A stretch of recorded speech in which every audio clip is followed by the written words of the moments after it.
Olá pessoal, tudo bom? Hoje é o nosso sétimo encontro da disciplina de Organização, Sistemas e Métodos. Nosso encontro de hoje, a gente vai a partir de agora falar a respeito de arranjo físico, né, ou layout. O arranjo físico ou layout é um conteúdo que ele é abordado na disciplina de Administração da Produção. Então eu vou fazer algumas considerações a respeito de arranjo físico e layout. Vou fazer uma breve apresentação, vou parar a gravação e vou só levantar alguns pontos que eu imagino que vocês tenham trabalhado com o professor de administração da produção só para ver se está bem alinhado, né? Aqui meu objetivo é pensando na questão dos métodos, né, tendo por base que toda a questão do arranjo físico ele faz parte de uma análise mais ampla, né, de como é que está distribuído o trabalho, que vai envolver toda a questão do fluxograma, né, análise do fluxo, uma representação gráfica do fluxo, que nós já tivemos, a análise da distribuição do trabalho quando a gente usou a ferramenta quadro de distribuição do trabalho, que foi na aula passada, hoje a gente, um pouquinho antes a gente fez uma resolução do exercício, e agora falando a respeito do arranjo físico. Quero, até antes de começar, assim, já começando, conversando com vocês, o seguinte, com o tempo, eu tive a oportunidade de conhecer algumas pessoas, e dentre elas uma arquiteta muito conceituada, conheci por causa da construção civil, né, ela morou em Brasília, ela fez tipo universidade, ela estudou na USP, aí depois ela foi fazer o mestrado em arquitetura na Harvard. Tipo assim, era um currículo assim que eu olhei e falei, cara, a mulher é tipo muito show de bola, tinha assim várias coisas. E eu conheci ela naquele momento que estavam desenvolvendo o BravaBit Internacional, né? O BravaBit estava em execução, eu trabalhava com a equipe do BravaBit, tive a oportunidade de conhecê-la, e o BravaBit ele tinha toda aquela questão, né? Entre ali as torres frente mar, que você tem todo aquele espaço com espelhos da água, né? É super bonito, e além disso, a Praia Brava foi muito fortemente trabalhado, né, como uma ideia assim de que nem a gente tem, por exemplo, assim, ó, vocês devem saber, né, devem não, com certeza, né, conhecem ali Jurerê Internacional, né, Jurerê Internacional é um projeto da Habitasul, né, por isso que ele é todo fechado, você tem todo o monitoramento da entrada em Jurerê Internacional, porque na verdade era um grande imóvel, um grande terreno, né, e daí então foi feito todo um planejamento de como é que foi feita a comercialização. Então, a comercialização, tipo assim, aqui vão ser casas, você pode construir casas, aqui são os prédios, aí você tem aquela ruazinha, tem o Will Campanário, né, o Will Campanário, aquele hotel, o Will Campanário, né, que o campanário é o significado ali, vocês pesquisam ali o que significa aí o campanário, né, em italiano, mas acho que é justamente aquela questão ali que você tem, tipo da torre com sino e coisa e tal, né, por isso que daí tem, né, tem tudo a ver, beleza. Assim como o Jurerê Internacional, você tem pessoas com poder aquisitivo altíssimo, inclusive, né, pessoas que deixaram o estado de São Paulo, que eram executivos. Alguns, eu cheguei a conhecer pessoas tipo assim que tinham tido, né, pessoas da família que foram sequestradas, e também tive o caso de uma pessoa que o cara tinha sido sequestrado. Isso a gente está falando em 2009, né? Tô falando assim, coisas que eu vivenciei em 2009, já faz tempo, né? E com isso, as pessoas não queriam mais morar em grandes centros, né, com o risco de cara sai de casa, é assaltado, né, o pessoal de outras localidades às vezes tem aquela sensação assim que é normal, né, ou até uma normalidade do tipo assim, não, eu tenho um telefone, que é um telefone que é o do bandido. Quando o bandido me pede um telefone, eu dou esse telefone aqui. Teve um caso que eu vi de um cara que ele falou assim que ele estava sem a bateria no celular, e daí o celular estava muito leve, e que daí o bandido ia bater nele, sabendo que o celular, né? Então o que ele fez? Aqueles modelos mais antigos, ele botou massa de modelar, para o celular ficar mais pesado, para quando o bandido fosse pedir o celular, você entrega aquele. Tipo assim, né para nós que a gente está na região sul, se eu perguntar para a turma, o pessoal vai dizer assim: ah, professor, eu nunca fui roubado. Né? E alguns vão dizer assim: ó, eu já passei por situação de furto, mas de roubo não. E lá em São Paulo você conversa, o cara fala assim: ah, esse aqui é meu número de celular tal, porque é normal assim, a pessoa me abordar e daí diz assim: ah, entrega o celular, daí eu compro um novo. Tipo, né, pra gente aqui, o cara é assaltado, o cara nunca mais esquece e vai tentar gravar a fisionomia da pessoa ainda para correr atrás. Né? Lá em São Paulo, o cara vai dizer, não sou nem maluco, né? Ou outra metrópole, não sei se é São Paulo. É São Paulo, que é o caso de uma pessoa que eu sei que foi sequestrada, né? Beleza. Ó, com isso, muitas pessoas vieram, e daí a Habitasul tinha um local planejado. E eu conheci essa arquiteta no Brava Beach, porque o Brava Beach, apesar de ser de Itajaí, no começo também se pensou assim, ah, vai ser tudo bem feitinho, né? Por exemplo, vocês veem ali que na orla da, da Praia Brava, né? Você tem tipo aquele, não é asfalto, né? Aquele paver ali, ele permite o que? A absorção da água da chuva. Então, assim, é ecologicamente muito mais, né? Ecologicamente sustentável e tudo mais.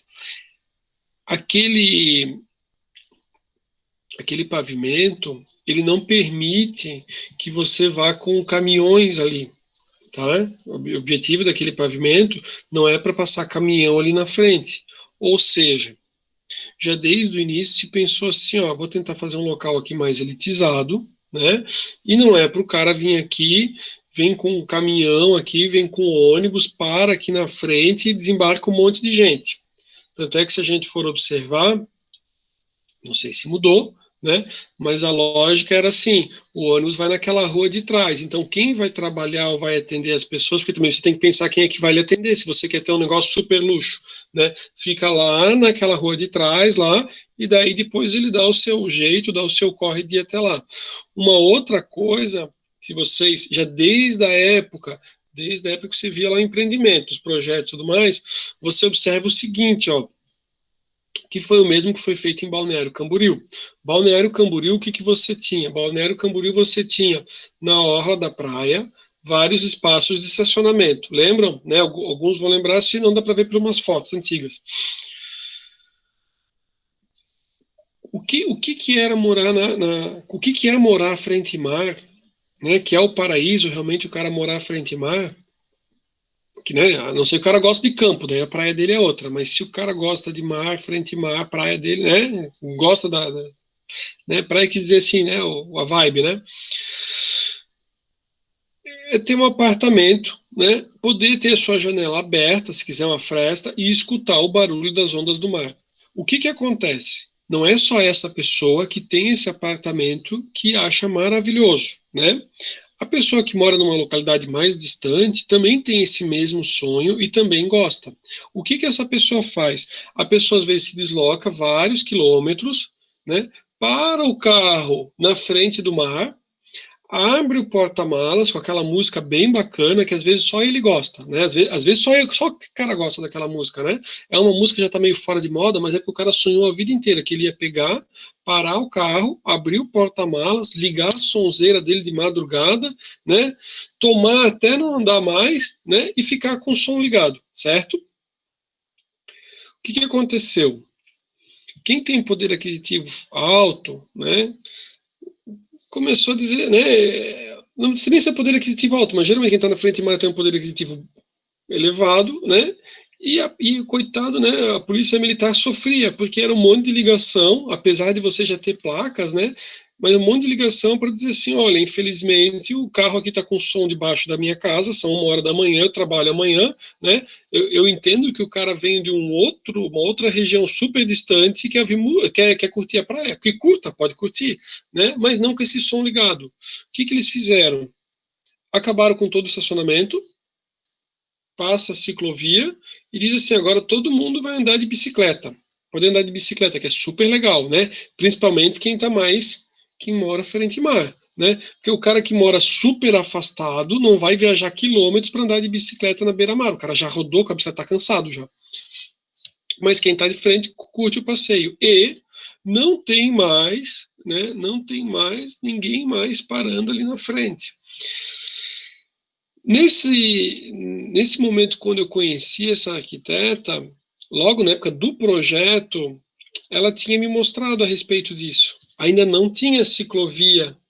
Quando eu conversei com ela, ainda não tinha ciclovia em Balneário. E ela falou assim, ó, Rafael, o que acontece, o que vai acontecer aqui na Praia Brava é um processo de você deixar as pessoas com poder aquisitivo maior ficarem aqui, e quem não tem um determinado poder aquisitivo, que vá para uma outra localidade. Ela não falou por mal, mas ela estava me explicando toda a questão urbanística, ok?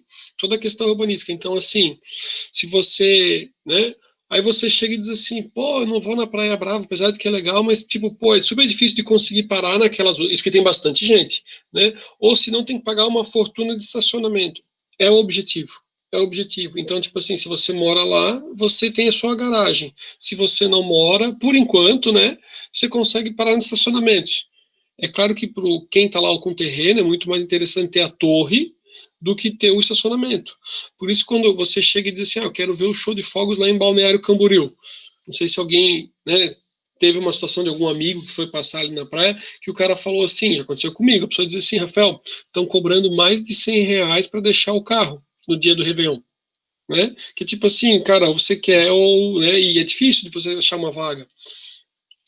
Além disso, o que eu pude ver, além da questão urbanística, é o seguinte, ela conversou, é a respeito do quanto o ambiente de trabalho ou a disposição da mobília, do equipamento e de tudo mais, como isso afeta na motivação das pessoas.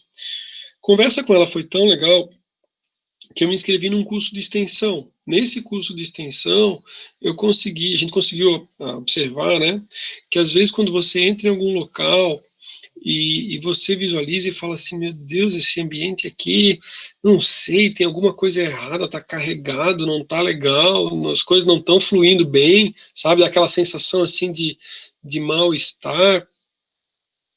É claro, né, que pode ter alguma energia, coisa e tal, mas em muitos casos o que acontece é assim, ó, é a questão do equilíbrio ou da harmonia da disposição ali da mobília dos equipamentos. Eu achei bem legal, porque tem coisas que eu particularmente no primeiro momento não percebi, e ela mostrou, falou assim, olha aqui esse ambiente aqui, apesar de ele estar disposto assim, você tem vários locais aqui que foi delimitado pelo espaço, pela localização dos móveis, então fica nítida ali a mudança de um ambiente para o outro, como é que você faz, e como é que dá para trabalhar ali a questão da mudança dos ambientes e tudo mais. Né? Inclusive, eu sou, né, favorável da pessoa, né, se interessar ou gostar, e não aquela ideia de tipo de técnica de persuasão, gatilhos mentais, nada disso, né? Mas se a pessoa, né, estuda sobre o assunto e tem interesse, a própria movimentação que você consegue fazer dentro do plantão de vendas, você consegue fazer com que a pessoa tenha a sensação, né, de muito convívio, muito contato, que você muda o ambiente. Tem, assim, algumas coisas bem interessantes, como dá para trabalhar e até com pesquisas sobre o assunto. Então, assim, o arranjo físico, ele é bastante importante. Às vezes as pessoas não percebem, né? Pode fazer com que dê uma sensação assim, ó, de mal-estar, uma sensação, né? Aliás, dizem que a maior incidência de infarto acontece nas segundas-feiras, né? Que é assim, o cara passou o final de semana inteira pensando assim, eu não quero ter que segunda-feira naquela bagunça lá, ou naquela doideira que é o escritório. Aí quando ele chega na segunda-feira, em torno tipo, de umas 10 horas da manhã, é quando o organismo do cara não aguenta e o cara infarta, né? Professor, hoje não é segunda, graças a Deus, né? E também imagino que vocês trabalham num lugar legal. Mas só a título de curiosidade, de informação, né? O maior índice de infarto é na segunda-feira, quando o cara começa todo aquele ritmo frenético. Aqui vou mostrar também, né, a respeito do arranjo, claro, e mostrar algumas imagens até para a gente ver essa questão da percepção do ambiente e o quanto, talvez, se vocês vissem, se isso impactaria ou não vocês no seu ambiente de trabalho, né? Talvez alguns digam assim, professor, eu trabalho concentrado, se o ambiente estiver assim, mesmo assim, eu consigo dar o meu jeito, dar o meu corre. Ou não, né? Ou não. Porque imagine o seguinte, se o espaço não estiver bem organizado, cada vez fica mais difícil você encontrar assim, um lugar horrível, né? Mas imagino que talvez você já tenha passado por uma situação que às vezes você vai em algum local para fazer um pequeno reparo, né, no carro ou na moto, e daí tem aquele mecânico assim que o cara é todo perdido, que daí o cara já não sabe nem onde é que tá as ferramentas, né? O professor já passou por isso? Já passei. O cara era bom, putz, o cara era bom pra caramba, mas eu confesso para vocês que eu não consegui ter coragem de deixar meu carro lá. Eu olhei assim, era um furgão, na verdade, né? Eu olhei assim e falei, cara, não senti confiança. Vocês veem como é que são as coisas. Eu não senti confiança. Aí eu precisei de um outro serviço, ele se deslocou até o local e o cara fez um serviço assim, show de bola, impecável, o carro ficou muito bom. Aí eu falei, pô, então agora me sinto mais tranquilo. Mas num primeiro momento eu li aquela bagunça assim, eu falei, cara, o cara vai misturar minhas peças com o do outro carro, vai não consegui deixar, né? Beleza, então vamos mostrar algumas imagens aqui. Desculpa, tem uma introdução antes, depois a gente vai ter mais imagens. Então, introdução a respeito do nosso tema, né? O espaço físico organizacional, ele vai influenciar no trabalho desenvolvido pelos indivíduos dentro da empresa. E ele é estabelecido a partir do estudo do sistema de informações relacionado com a distribuição dos móveis, dos equipamentos, das pessoas. Então você tem todo o fluxo, como é que vai funcionar o processo, né? Quantas pessoas você tem para trabalhar naquele espaço, quais são os móveis, os equipamentos, até para justamente alinhar a melhor disposição. Né, buscando maior economia e produtividade e, com certeza, influencia na distribuição. Como é que a gente pode identificar que a gente tem sintomas, né, de que o arranjo físico não está legal? Né? É possível identificar da seguinte forma, né? Quando existe uma demora excessiva, ou seja, existe uma perda muito grande, né, com deslocamento. Então, para todas as pessoas têm que se deslocar, e você pensa assim, cara, mas por quê, né? Será que não teria como fazer, ao invés da pessoa ir do bloco 1 para o bloco 3, depois do bloco 3 ter que voltar no bloco 1? Será que aquela etapa do processo que é no bloco 3 não poderia ser junto aqui no bloco 1? Né? Você começa, então, a pensar a necessidade, né, de que há um problema e que deveria ser feita uma correção nesse sentido.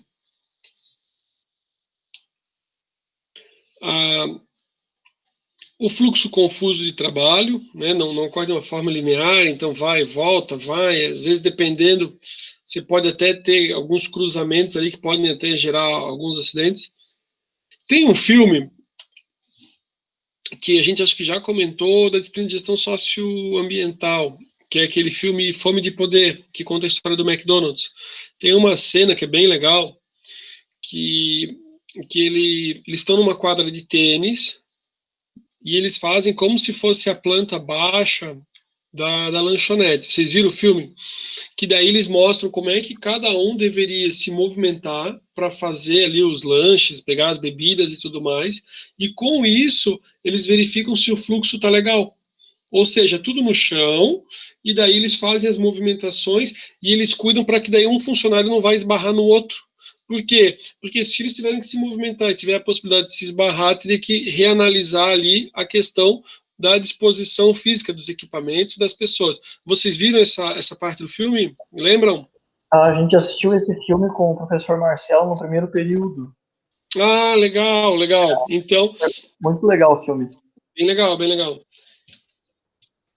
Eu fiquei com pena dos McDonald's, na verdade. Né? Eu achei assim que... Né, eu também. Né, o pessoal olha aquilo até dá um mal-estar. É Estados Unidos. É Estados Unidos. Se um maluco ele literalmente não tem fome de poder, alguém vai ter. E alguém vai atropelar ele. É algo natural, pô. Sim. Eu fiquei com dó porque eles eram caras legais, mas em compensação, se não fosse pelo Ray Kroc, a gente não comeria um Maczinho, né? Não, mas vocês têm que pensar que provavelmente o filme deu uma glamourizada. Ninguém é tão bonzinho, né? Claro. Ele é todo fofinho, assim, todos os dois se amando, mas Sociedade Dois Irmãos sempre dá problema. Eu achei que o nome do restaurante, se fosse no Brasil, seria Hamburgueria Dois Irmãos, não McDonald's. Sabe que depois lá do filme eu nunca mais quis pegar nada de sorvete. Não era tanto de comer, né? Mas depois, assim, que eu vi, tipo, o sorvete é sorvete, o sorvete não é sorvete, o sorvete é não sei o quê. Aí eu, na dúvida, pensei assim, deixa quieto esse sorvete aí, né? Não sei se vocês lembram que ele falava de um sachê, alguma coisa assim, né? Mas beleza, esse vídeo vai pro YouTube. Sim. Foi a ideia da Cid Gaita lá, né? Não sei. Essa parte eu não me lembro mais. Foi a ideia da querida amiga dele lá. Aí, o que acontece, né? Sintomas ali dos problemas. Excesso de fluxos secundários. Então, acaba tendo mais um outro, né? Excessiva acumulação de pessoas e documentos. Até assim, ó, hoje em dia é tudo digital, ok? Hoje em dia é digital, você não precisa mais ter a movimentação dos documentos. Mas antigamente que a pessoa precisava ter o documento e as pessoas estavam distantes, fisicamente distantes, o que acontece? O cara tinha que ter uma cópia do documento, o outro que estava mais distante, ele também queria ter uma cópia, então você acabava tendo arquivos em duplicidade, né? Se todo mundo trabalha próximo, você pode ter um cadastro único, né, ou um local único com os arquivos. Quando a gente conversou numa outra aula, eu falei que no banco, por exemplo, eu tinha um pequeno armário atrás de mim, onde eu tinha o que eu ia fazer ao longo da semana, né? E que a instituição, ela tinha, né, o banco, a gente tinha na agência o cadastro de todos os clientes com as operações. Então, se você quer achar qualquer informação, deve estar lá. Não deveria estar atrás de mim. Atrás de mim era só que eu já estou fazendo uma atualização de limite, alguma coisa assim. Mas se não, ficava tudo lá. Ou seja, você tem um local só. Qualquer pessoa poderia ir lá e poderia buscar essa informação. É claro, como a gente tinha uma divisão pensando no assunto de departamentalização, e eu tinha um grupo de clientes que eram os meus clientes, né, eu tinha assistente, né, e mais o escriturário para trabalhar, nesse caso, o que acontece? Só a nós três, ou a não ser que fosse o gerente da agência, né, ou o gerente administrativo, que ia ter interesse. Mas, se não, não teria um outro colega meu, gerente de contas ali, que ia querer buscar esse documento, ou que ia precisar da documentação. Por quê? Porque eles estavam divididos por clientes também, tá? Beleza, mas só para a questão, assim, de você, né, ter as pessoas distantes, documentos e gerando duplicidade. As unidades incham e aumenta o espaço físico, né? E aumenta, perdão, as unidades elas incham e o espaço físico é um só. Então, aumentar o espaço físico, em alguns casos é impossível, que você tem uma sala num prédio, não vai ter como ampliar, não tem como crescer, tá as outras salas todas ocupadas. Ou, né, tipo, hoje em dia você vai perguntar por quê, né? Projeto deficiente de locais de trabalho e devido a vontades do grupo ou preferências pessoais. O que a gente tem visto cada vez mais é um processo de digitalização sem tanta necessidade de espaço físico e as pessoas migrando para espaços menores. Um pouquinho antes da gente começar a gravação, nós conversamos que o novo normal, né, mencionado por um diretor de empresa, é que os funcionários, em vez de eu ter vários espaços, eu tiver só um único espaço para quem pode trabalhar online, né? Algumas atividades é possível, outras atividades não tem como, tem que ter esse atendimento, né? Mas funcionários de diversos departamentos, eles se encontram na empresa um dia por semana e vai variando os grupos. Ou seja, ao invés de eu ter várias salas, eu teria uma só e as pessoas viriam para essa uma sala.